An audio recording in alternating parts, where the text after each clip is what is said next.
Hello friends, welcome to Web Sankul. ચાલો ફટાફટ વિદ્યાર્થીઓ જોડાઈ જાઓ અને ખાસ તમારા લોકોની જાણકારી માટે આપણે આજનો લેક્ચર લઈને આવ્યા છીએ। યસ, તમે થંબનેલમાં જોઈ શકો છો એસએસસી સીએચએસએલ જે કાંઈ પણ જીકે જીએસ ને કરંટ અફેર પૂછાય છે। હવે તમે આ લોકો જુઓ ને તો કેવું છે કે ભાઈ 20 માર્ક્સ આપણે ડિસ્કસ કરીશું આમાં સ્ટ્રેટેજી કે ભાઈ જીકે જીએસ છે કઈ રીતના પૂછાય છે, કેવી રીતના પૂછાય છે, કેટલા માર્ક્સ હોય છે, પ્લસમાં અને નેગેટિવ કરો છો તો ભાઈ કેટલા કપાઈ જાય, બરાબર। આ ચર્ચાઓ કરીશું। પ્લસ બહુ મોટો વિષય છે જીકે જીએસ, તમે જો એટલે કેટલું વાંચવાનું, ક્યાંથી વાંચવાનું, તો એની વિશે ચર્ચાઓ કરીશું કે ભાઈ મિનિમમ વાંચીને આપણે મેક્સિમમ માર્ક્સ કેમ મેળવી શકીએ। ઓકે, બીજી વસ્તુ છે કે ભાઈ 40+ સ્કોર કરવાનો છે। કોર સબ્જેક્ટ ક્યાં ક્યાં છે કે જીકે જીએસ તમે વાંચતા હોય તો ભાઈ આટલા વિષયો તો ખાસ વાંચવાના છે, એની ચર્ચાઓ કરીશું। કરંટ અફેર અને સ્ટેટિકમાંથી કેવા પ્રશ્નો વાંચવાના એ પણ જોઈશું। ઓકે, તો ચાલો ફટાફટ જોડાઈ જાઓ। અગત્યનું શું કામ છે તમને ખબર છે? સીએચએસએલ અગત્યનું એટલામાં છે કે ભાઈ આ જે છે ને આ કેલેન્ડર છે, જુઓ આ શું છે, આ કેલેન્ડર છે જે છે એલડીસી ક્લાર્ક, બરાબર। અલગ અલગ પરીક્ષાઓ છે જે એસએસસી અંતર્ગત લેવાની છે। 10+2 એટલે કે ભાઈ કોમ્બાઇન્ડ હાયર સેકન્ડરી એક્ઝામિનેશન છે, એટલે કે ભાઈ 12મા ઉપરની જે કંઈ પણ એક્ઝામિનેશન છે એના સંદર્ભે। યસ, તો 16 માર્ચથી એડવર્ટાઇઝમેન્ટ હતી અને એપ્રિલ મેમાં ફોર્મનું હતું, પણ મેમાં થોડુંક ડિલે થયું છે, એટલે હવે આ મહિનામાં, બરાબર, મે મહિનામાં સેકન્ડ હાફથી તમારે આના ફોર્મ જોવા મળશે। એટલે કહીએ ને તો ભાઈ 1 થી 2 મહિનામાં તમારા માટે આ શું છે કે ભાઈ અગત્યની વસ્તુઓ છે અને આની એક્ઝામિનેશન અત્યારે મે હતી એટલે ભાઈ આગળ થઈ જાય, એટલે ભાઈ જૂન સુધીમાં તમને પરીક્ષા આવી શકે, જૂન જુલાઈમાં પરીક્ષા આવી શકશે છે। અને જો તમે આ તૈયારી કરો છો, હવે જો તમે 12th પર એનટીપીસીની તૈયારી કરો છો, રેલવે એનટીપીસી કે ભાઈ 12th ગ્રેજ્યુએટ એનટીપીસીની તૈયારી કરો છો, તો આ બધી વસ્તુઓની તૈયારીની જેમ જ આ છે। ગણિત, રિઝનિંગ, સામાન્ય અભ્યાસ આ વિષયો એમાં પણ આવે છે, આમાં પણ આવે છે કરંટ અફેર, આમાં એક પ્લસ શું આવે છે, લેંગ્વેજ આવે છે અંગ્રેજી, બરાબર। તો ચર્ચાઓ કરીએ એની વિશે। આજે છે કેલેન્ડર આખું આપી દીધેલું છે, અલગ અલગ 12 પોસ્ટ માટે ભરતી આવવાની છે। યસ, અને ભરતીની સંખ્યા પણ ઘણી બધી આવવાની છે। તો એલડીસી એટલે કે ભાઈ લોઅર ડિવિઝન ક્લર્ક, ઓકે, ઘણીવાર વિદ્યાર્થીઓને કન્ફ્યુઝન કે ભાઈ એલડીસી શું છે, તો ભાઈ લોઅર ડિવિઝન ક્લર્ક છે, જુનિયર સેક્રેટરીએટ આસિસ્ટન્ટ તરીકે જેને ઓળખવામાં આવે છે। તમે લોકો જે 12મા ઉપર એસએસસી આપવાના છે ને, તો તમારું સિલેક્શન આમાં થવાનું છે। પછી ડેટા એન્ટ્રી ઓપરેટર છે અને ડેટા એન્ટ્રી ઓપરેટર ગ્રેડ એ છે। હવે અલગ અલગ છે અને ખરેખર આ બહુ ખૂબ સારી નોકરીઓ કહેવાય છે, કારણ કે તમારે લોકોએ જો વહેલી તકે સરકારી નોકરી લેવી ને તો આ બેસ્ટ ચાન્સ છે। ઓકે, નેક્સ્ટ જોઈએ। નેમ ઓફ ઓર્ગેનાઇઝેશન શું છે ભાઈ? સ્ટાફ સિલેક્શન કમિશન દ્વારા આ પરીક્ષા લેવામાં આવે છે અને આને નામ આપવામાં આવ્યું છે એસએસસી સીએચએસએલ। સીએચએસએલ એટલે કે ભાઈ combined higher secondary level examination. Okay, હમણાં ટાયર 1 અને ટાયર 2 ની એક્ઝામ જાહેર થવાની છે। સિલેબસની ચર્ચા કરીએ અને ઓનલાઈન આ પરીક્ષા કેવી રીતના લેવાય છે? ઓનલાઈન લેવાય છે। 2 પરીક્ષા લેવાય છે, ટીયર 1 અને ટીયર 2। ઓકે, તો આ ચર્ચા કરવાની છે। ટીયર 1માં 0.5 માર્ક નેગેટિવ હોય એક પ્રશ્નના, જ્યારે આમાં ટીયર 2માં 1 માર્ક્સ હોય। ટીયર 1 અને ટીયર 2 બે સિલેક્શન પ્રોસેસ છે। પાન ઇન્ડિયા આખા ભારતમાં તમને શું છે કે ભાઈ સિલેક્શન, જોબ સિલેક્શન હોય, પણ આમાં કેવું છે કે ભાઈ મેરિટના આધારે મળે। તમને ગુજરાતમાં પણ નોકરી મળી શકે છે, બરોબર ને, ઇન્કમ ટેક્સ ઓફિસ છે, પોસ્ટ ઓફિસ છે, સેન્ટ્રલ ગવર્મેન્ટના જે કાંઈ પણ ઓર્ગેનાઇઝેશન્સ છે, બરોબર ને, એલઆઈસી છે, તો જે કાંઈ પણ સેન્ટ્રલ ગવર્મેન્ટના ઓર્ગેનાઇઝેશન્સ છે એમાં તમને આ પોસ્ટ મળે છે। યસ, અને એસએસ જો વેબસાઇટ અગત્યની છે, ક્યાંથી ફોર્મ ભરી શકાશે, તમારું રિઝલ્ટ ક્યાં જોવા મળે, સિલેબસ ક્યાં જોવા મળે, આન્સર કી ક્યાં જોવા મળે, તે બધાય માટે તમારી આ ઓફિશિયલ વેબસાઇટ છે ssc.gov.in। ઓકે, તેની ઉપર જોવા મળે છે, ચેક કરતું રહેવાનું છે, કારણ કે સમયાંતરે જે કાંઈ પણ ફેરફાર થશે એ ફેરફાર ક્યાં જોવા મળશે? અહીંયા જોવા મળશે, ઓફિશિયલ સાઇટ ઉપર જોવા મળશે। યસ, તો સિલેબસની ચર્ચાઓ આપણે કરીએ તો ટોટલ કેવું હોય છે ભાઈ 80 મિનિટ, બરાબર ને, 60 મિનિટ હોય છે સામાન્ય લોકો માટે, એટલે કે ભાઈ સામાન્ય ઉમેદવાર માટે 60 મિનિટ હોય અને સ્પેશિયલી એબલ કેન્ડિડેટ હોય એમના માટે યસ કેટલે જે લોકો યસ અંધ જે છે એમના માટે કેટલા હોય છે? યસ 80 મિનિટ હોય છે। તો ભાઈ એમાં English language, basic language test આવે છે, 25 પ્રશ્નો એના હોય છે। જનરલ ઇન્ટેલિજન્સ એટલે કે ભાઈ ગણિતના હોય છે, ગણિત અને રિઝનિંગના હોય છે 25 અને 25 હોય છે જનરલ અવેરનેસ। હવે તમારા માટે અગત્યનું આ છે, અગત્યનું આ શું કામ છે કે આ તમારી પાસે ટાઈમ ઓછામાં ઓછો લેશે અને માર્ક્સ વધારેમાં વધારે તમને આપશે। આના અંતર્ગત જે કાંઈ પણ તમે તૈયારી કરો છો તેમાં કેવું થશે કે ભાઈ ટાઈમ તમારે ખૂબ ઓછો લેવાનો થશે, પરંતુ મેક્સિમમ માર્ક્સ મળશે। ઓકે, તો 25 પ્રશ્નો આમાં આવે છે અને 50 એના માર્ક્સ હોય છે। આ માર્ક્સ લખેલા છે ડબલ હોય છે, એક સાચા પ્રશ્નના 2 માર્ક મળે છે। ઓકે, યસ, નેક્સ્ટ જોઈએ। ટોટલ 100 પ્રશ્નો હોય અને 200 માર્ક્સનું પેપર હોય। સિલેક્શન કેટેગરીમાં કેવું હોય છે, પાસિંગ રિઝર્વેશન અલગ અલગ હોય છે. એટલે કે ભાઈ સિલેક્શનમાં પાસ થવા માટે ટકાવારી માર્ક્સની કેટલી હોવી જોઈએ. એટલે કે ભાઈ જો અનરિઝર્વ કેટેગરી એટલે કે ભાઈ જનરલ ક્લાસ છે, શું છે? યસ, જનરલ ક્લાસ છે. યસ, તો એ લોકોએ પાસ થવા માટે યસ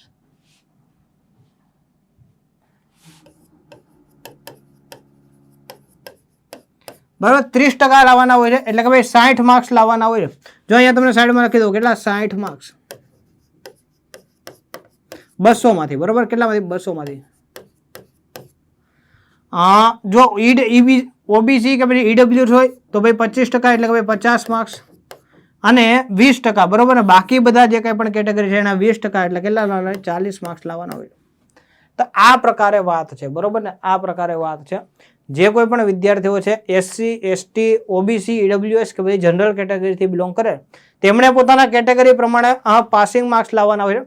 અહીંયા ટકાવારી આપેલી છે, બાજુમાં મેં માર્ક્સ લખી દીધા છે કે જો તમે જનરલમાંથી બિલોંગ કરો તો ભાઈ તમારે મિનિમમ 60 માર્ક્સ લાવવા પડશે પાસ થવા માટે 200 માંથી. એટલે કે ભાઈ મિનિમમ તમારા 30 પ્રશ્નો સાચા પડવા પડે. ઓકે, કારણ કે પ્રશ્નો શું જ હશે, માર્ક્સ એક પ્રશ્નના 2 માર્ક્સ છે. યસ, તો આ વસ્તુ છે, સિલેબસની વાત છે. પછી જનરલ અવેરનેસ, ખાસ ભાઈ વર્તમાન પ્રસંગોનું જ્ઞાન. તો આમાં તમને શું પૂછવામાં આવે છે કે ભાઈ કરંટ પ્રસંગોનું જ્ઞાન છે. ભારતીય ઇતિહાસ, બંધારણ, ભૂગોળ વિશે ઉમેદવારોનું જ્ઞાન વધારવામાં આવે. હવે તમને એમ પૂછે કે ભાઈ કયા વિષય કરવાના, તો યાદ રાખજો, એક તો છે હિસ્ટ્રી, બીજો છે જીઓગ્રાફી, બરાબર, ત્રીજો કયો છે પોલિટી, બરાબર, આ 3. પછી ઇકોનોમી, બરાબર, પછી શું છે ભાઈ કરંટ અફેર્સ,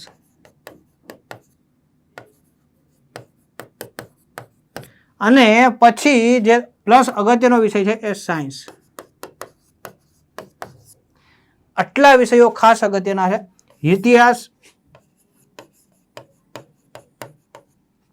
ઇતિહાસમાંથી સિંધુ સભ્યતા છે, મૌર્ય કાળ છે, આ સિવાય આધુનિક જે ઇતિહાસ છે સ્વતંત્રતાની ચળવળો છે. બરોબર ને, ઇતિહાસમાંથી શું પૂછે છે? યસ, સિંધુ સભ્યતા, મૌર્ય, બરોબર છે. આ સિવાય ગુપ્ત સામ્રાજ્ય, આને લગતા પ્રશ્નો આવે છે. પ્રશ્નો આવે છે મોટા ભાગના વન લાઇનર ટાઈપના પ્રશ્નો આવે છે.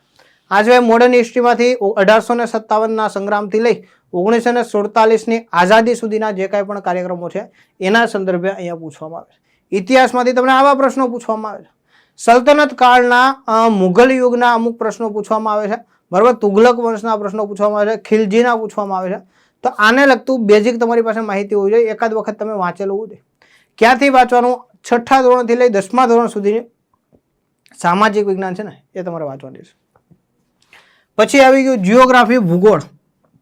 ભૂગોળમાંથી તમને પૂછે છે નદીઓ, પછી શું પૂછે? પાસ પૂછે, પાસ, બરોબર ને, પાસ પૂછે. પછી શું પૂછે? જંગલો, જંગલો પૂછે છે, બરોબર ને. પછી શું છે ભાઈ? બાયોસ્ફિયર રિઝર્વ, બરોબર ને, રિઝર્વ પૂછે. આ બધા વસ્તુઓ પ્રશ્ન. નદીઓ, એની ઉપનદીઓ કઈ કઈ છે, બરોબર ને, ટ્રિબ્યુટરી છે, ઉત્તરથી પશ્ચિમની નદી, પશ્ચિમની પૂર્વની નદીઓ, આવા બધા પ્રશ્નો પૂછે. ઉત્તર ભારતની સૌથી મોટી નદી, દક્ષિણ ભારતની સૌથી મોટી નદી, આવા બધા પ્રશ્નો પૂછે. ફેક્ચ્યુઅલ પ્રશ્નો હોય છે, વન લાઇન ટાઈપ પ્રશ્નો હોય છે, પણ ટૂંકમાં જીઓગ્રાફીમાં તમને આવું પૂછે છે. આ સિવાય અમુક પૃથ્વીની સંરચનાને લગતું પૂછે છે કે ભાઈ પૃથ્વીના કોર શું છે, મેન્ટલ શું છે, બરોબર ને, ક્લેડ શું છે. તો આવી વસ્તુ પૂછે ભાઈ. શું છે? સિલિકોન, મેગ્નેશિયમ કયા લેયરમાં જોડે? તો પૃથ્વીના અલગ અલગ લેયરો વિશે પૂછે. પ્લેટ ટેક્ટોનિક્સનો સિદ્ધાંત શું છે, બરોબર ને, પર્વતો ગેડીકરણની પ્રક્રિયા કઈ છે, કઈ રીતના બને છે, એને લગતા પ્રશ્નો પૂછે. અઘરું નથી. 11મા 12માની તમે બુક જોશો ને ભૂગોળની, તો એમાં આ બધું આપેલું છે. એટલે કોઈ એમ કહે કે સાહેબ મારી પાસે સિલેબસ નથી કે મારે શું વાંચવું, તો ભાઈ 6થા ધોરણથી 12મા ધોરણ સુધીની ભૂગોળ, સામાન્ય વિજ્ઞાન અને સામાજિક અભ્યાસ, એટલે કે ભાઈ સામાજિક વિજ્ઞાન, આ 3 ચોપડીઓ વાંચી લો તો ભાઈ જીકેનો તમારા મોટા ભાગનો કવર થઈ જાય છે સિલેબસ. યસ, આ સિવાય શું છે? યસ, પોલિટી, બંધારણ. બંધારણમાં છે મૂળભૂત અધિકારો,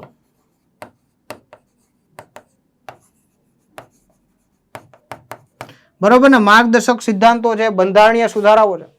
ખાસ અગત્યનું છે અનુચ્છેદ 1 થી 100. જો અનુચ્છેદો આમાં ક્યાં તમારે યાદ રાખવાના? 1 થી 100.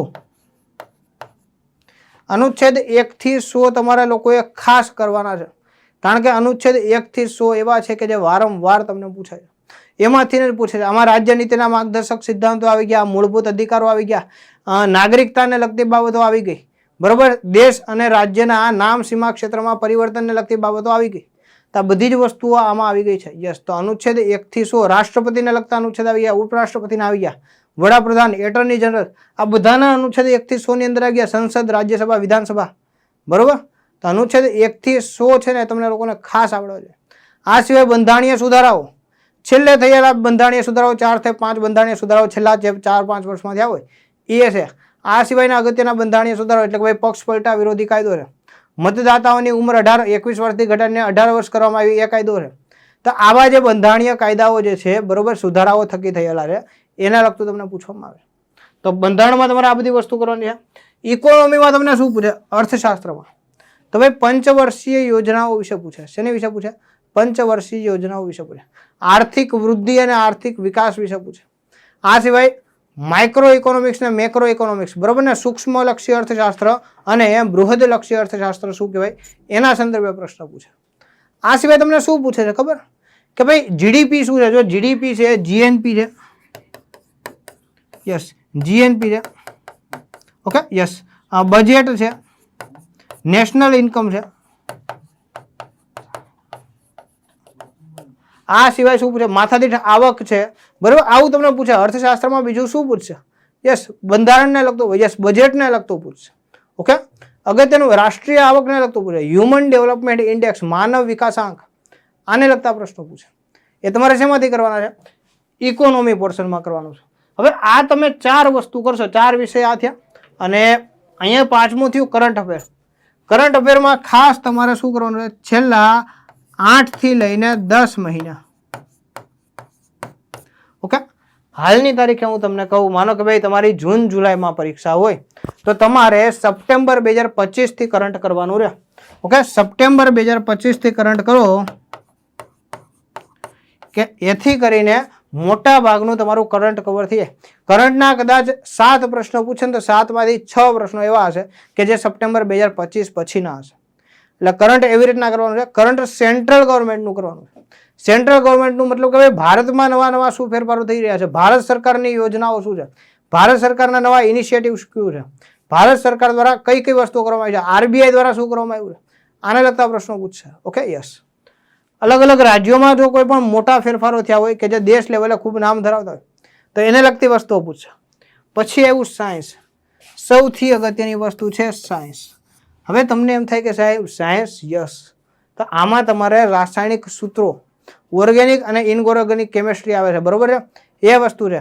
બાયોલોજીમાં ભાઈ વનસ્પતિ કોષ છે, બરોબર ને, પ્રાણી કોષ છે, કોષના જે કંઈ પણ અંગો છે, કોષ કેન્દ્ર છે, કોષ દિવાલ છે, બરોબર ને, ઘણા સૂત્રો છે. આ બધી વસ્તુને લગતું કરવાનું છે.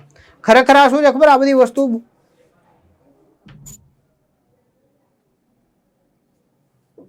નોર્મલ, યસ, તો ખરેખર શું છે ખબર? આ બધી જ વસ્તુઓ નોર્મલ છે. બરોબર છે,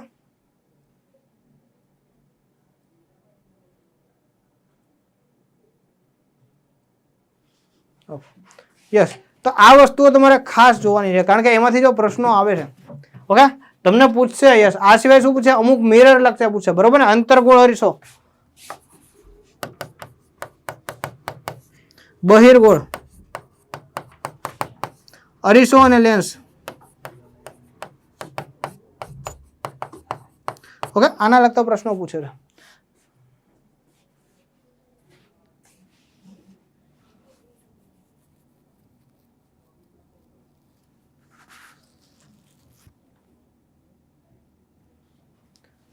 યસ, તો આને લગતા અમુક પ્રશ્નો તમને પૂછે છે જે કરવાના રહે.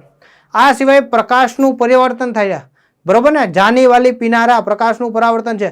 કયો રંગ છે સૌથી વધારે પ્રકાશનું પ્રકિરણન કરે છે, કયો રંગ છે સૌથી ઓછું પ્રકિરણન કરે છે, કયો રંગ છે એની વક્રીભવન તીવ્રતા સૌથી વધારે છે, કોઈ સૌથી ઓછી છે, આવા પ્રશ્નો પૂછે. તે તમારે જનરલ સાયન્સમાં કરવાનું હોય છે. મોટાભાગે સાયન્સ તમને પૂછે ને તો ભાઈ standard, yes, 7 to 10, 7 to 10. Okay, 7મા ધોરણથી 10મા ધોરણ સુધીની સામાન્ય વિજ્ઞાનની ચોપડી, સામાન્ય વિજ્ઞાન અથવા તો વિજ્ઞાન ને ટેકનોલોજી તરીકે ઓળખાય, આ ચોપડી તમે વાંચી નાખો તો તમારું સાયન્સ કવર થઈ જાય. ઓકે, તો આ જનરલ અવેરનેસમાં તમારે વસ્તુઓ આટલી કરવાની હોય છે. મુદ્દાની વસ્તુ શું છે ખબર? આ સિવાય અમુક તમને સ્ટેટિકના ટોપિક આપી દો કે ભાઈ સ્ટેટિકના ટોપિકમાંથી કે ભાઈ ગઈ આઈપીએલ છે તો ભાઈ એમાં વિજેતા કોણ બન્યું, કોને સૌથી વધારે યસ પર્પલ કેપ મળી કે સૌથી વધારે ઓરેન્જ કેપ મળી, આને લગતો પ્રશ્ન આવે. મહત્વપૂર્ણ યોજનાઓ. હવે સરકારે MG નરેગા એટલે કે Mahatma Gandhi national rural employment guarantee act, બરોબર, નરેગા યોજના હતી, એનું નામ બદલીને શું કર્યું છે તો કે ભાઈ VBG રામજી કર્યું. તો એનું પૂરું નામ પૂછી શકે. પછી અમુક વ્યક્તિઓ ચર્ચામાં રહ્યા હોય. હવે તમને ખબર તમિલનાડુમાં ઇલેક્શન ચાલે છે, વેસ્ટ બંગાળમાં ઇલેક્શન ચાલે છે, તો આ જે ઇલેક્શનમાં અમુક લોકો ચર્ચામાં રહ્યા હોય. તમિલનાડુમાં ભાઈ એક્ટર વિજય છે, બરોબર, એણે નવી પોતાની પાર્ટી કરી છે. પાર્ટી કરી તો કરી, પણ પાર્ટી ખૂબ સારું પ્રદર્શન કરે છે, ખૂબ સારા એવા મતથી જીતે એમ છે. તો મુદ્દાની વાત એ છે કે ભાઈ આવા વ્યક્તિઓ વિશે પૂછી શકે. કોઈ મોટા વૈજ્ઞાનિક છે, કોઈને એવોર્ડ મળેલો છે, બરોબર ને, નોબેલ પુરસ્કાર મળેલા છે કે આવો કોઈ પણ એવોર્ડ મળ્યો છે, તો એની વિશે પૂછી શકે છે. કલ્ચરને લગતા પ્રશ્નો પૂછે, તહેવારો, અને મોટે ભાગે નોર્થ ઇસ્ટ આ ક્યાંથી તહેવારો પૂછે તો કે ભાઈ ઉત્તર પૂર્વના રાજ્યો.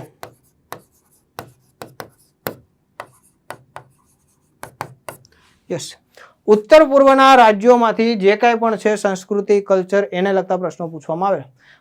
આર્થિક એટલે કે ભાઈ દેશના યસ RBI જે છે દેશમાં નાણાકીય સ્થિરતા માટે કામ કરે છે. રેપો રેટ છે, રિવર્સ રેપો રેટ છે, બેન્કિંગ ક્ષેત્રમાં કોઈ પણ ફેરફારો છે, મોંઘવારીને કંટ્રોલમાં કરવાનું કામ કરે છે, એ આર્થિક બાબતે પૂછી શકે છે. બીજી વસ્તુ છે વિજ્ઞાન, વર્તમાન પ્રવાહો, પોર્ટફોલિયો. પોર્ટફોલિયો એટલે મંત્રીઓ અને તેમને આપેલા ખાતાઓ, બરોબર ને, મંત્રીઓ કેન્દ્ર સરકારમાં અને તેમના ખાતાઓ, બરોબર ને. રોજગાર મંત્રાલય કોણ સંભાળે છે? શ્રમ અને પુરવઠા મંત્રાલય કોણ સંભાળે છે? બરોબર. કાયદો અને વ્યવસ્થા માટેનું યસ ગૃહ મંત્રાલય કોણ સંભાળે છે? રક્ષા મંત્રાલય કોણ સંભાળે છે? યસ માર્ગ અને પરિવહન મંત્રાલય કોણ સંભાળે છે? તો આવો પણ પ્રશ્ન પૂછી શકે જોડકાઓ સ્વરૂપે. આ સિવાય ઇતિહાસ, ભૂગોળ અને પુરસ્કારો ખાસ આમાં જો ક્યાં યાદ કરવાના? ભારત અને વિશ્વમાં આપવામાં આવતા. યસ,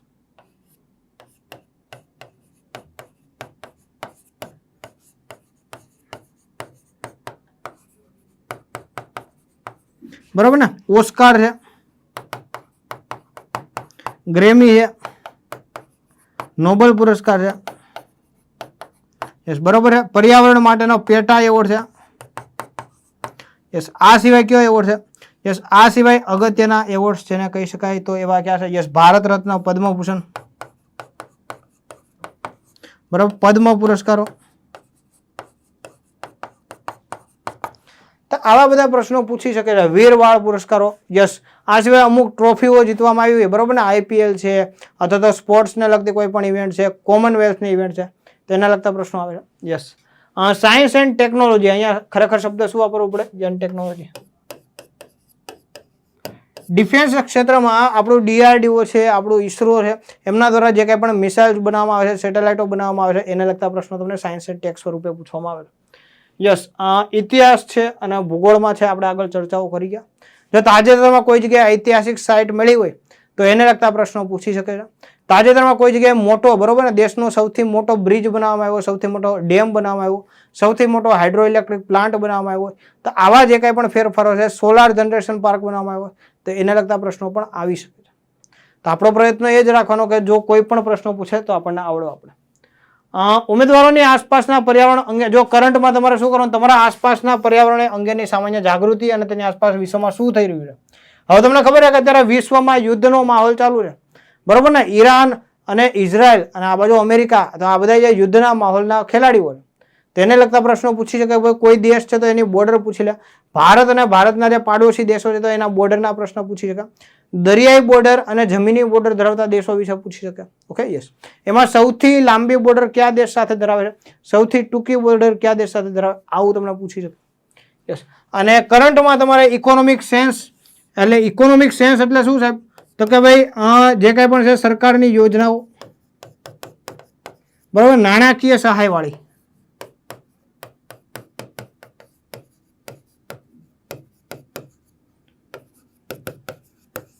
ઓકે, આ સિવાય શું છે ભાઈ? RBI, બરાબર, બજેટ, આને લગતા પ્રશ્નો. પછી જનરલ પોલિસી, સરકાર દ્વારા જે કાંઈ પણ નીતિઓ બનાવવામાં આવે, સરકાર દ્વારા નીતિઓ બનાવવામાં આવે કે ભાઈ આટલી વસ્તુનો આપણે તકેદારી રાખશું. સરકાર દ્વારા નીતિઓ બનાવવામાં આવે કે ભાઈ આપણે હેલ્મેટ પહેરવાનું ફરજિયાત રાખશું. સરકાર દ્વારા એ પોલિસીઝ બનાવવામાં આવે કે ભાઈ દરેક ખેડૂતે પોતાનું જે વેસ્ટ મેનેજમેન્ટ છે વ્યવસ્થિત રીતે કરવું પડશે. તો એવા ગવર્મેન્ટ પોલિસીને લગતા પ્રશ્નો પૂછ્યા. પછી સાયન્ટિફિક રિસર્ચ, કરંટ જે કાંઈ પણ ઇવેન્ટ થયો હોય, માનો કે ભાઈ કોઈ ઇન્ટરનેશનલ ટુર્નામેન્ટનું આયોજન ભારતમાં થયું હોય, કોઈ ઇન્ટરનેશનલ નેતાઓ જે છે એની યસ એઆઈ ઇમ્પેક્ટ સમિટ થઈ હતી, બરાબર ને. આમાં શું પૂછે કે ભાઈ જાન્યુઆરી ફેબ્રુઆરીમાં થયેલ એઆઈ ઇમ્પેક્ટ સમિટ,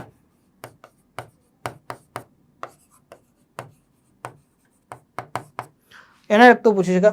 ભારત અને એના નેબર્સ, બરાબર ને, એટલે ભારત અને ભારતના પાડોશી દેશો, એમના દ્વારા શું કરવામાં આવી રહ્યું છે. મેં તમને કીધું ને, યસ રિમ્પેક શું છે, બે ઓફ બંગાળના સંદર્ભમાં વાત છે. યસ બીમસ્ટેક શું છે, તો આને લગતા પ્રશ્નો પૂછે. એનું વડું મથક ક્યાં છે, એની હમણાં બેઠક ક્યાં યોજાણી, અત્યારે અધ્યક્ષ પદ કોણ કરે છે, આવા પ્રશ્નો પૂછે. એશિયન ડેવલપમેન્ટ બેંક છે, વર્લ્ડ બેંક છે, વર્લ્ડ ઇકોનોમિક ફોરમ છે, વર્લ્ડ ટ્રેડ ઓર્ગેનાઇઝેશન છે. આને લગતા પ્રશ્નો દરેક પરીક્ષાઓમાં જોવા મળે. એટલે તમે એસએસસી સીએચએસએલની કે ભાઈ સીજીએલની તૈયારી કરો છો તો તમારે આવા ટોપિક વાંચવાના રહેશે ખાસ, તો જેથી તમારા જીકે જીએસમાં પૂરેપૂરા માર્ક્સ આવે. અને તમારો પ્રયત્ન એવો હોવો જોઈએ કે જે કાંઈ પણ અહીંયા તમને વાંચવામાં આવે છે એ એક્ઝેક્ટ તમારે શું છે રિવિઝન થાય. સમય તમારી પાસે છે, તમે વ્યવસ્થિત વાંચી શકશો, કારણ કે હજી ફોર્મનું પણ બાકી.